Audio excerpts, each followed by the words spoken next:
এই তো ভূতুরে বাবাকে বাড়িতে নিয়ে আসছি। এখন দেখবো কিভাবে আমার ঘরে ভূত থাকে।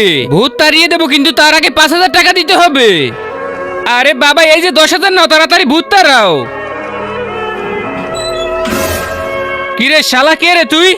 কাঞ্চনা। শালা ছেড়ে দে ওকে। শালা, না হলে তোকে এমন জাদু করবো এখান থেকে পালানোরও সময় পাবি না। শালার হারামি, যা পারিস করে নে। ছাড়বি না তাই না? এখন দেখ তাহলে আমি কাকে নিয়ে আসি।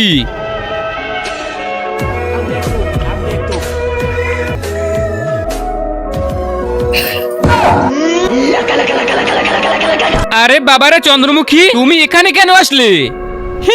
চল তাহলে আগে ড্যান্স করি, তারপরে বলবো। আরে বাবার, এটা কি? আরে বাবা তোরা বন্ধ কর, না হলে আমি মরে গেলাম।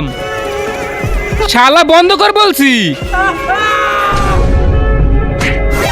আরে শালা, এই কালুয়ার আবার কি হয়ে গেল? আমরা তো টাকা কামানোর চক্করে মজা করছিলাম, এই শালা আবার সত্যি মরে গেল নাকি? আরে কালুয়া, আবে শালা, এ তো সত্যি মরে গেছে।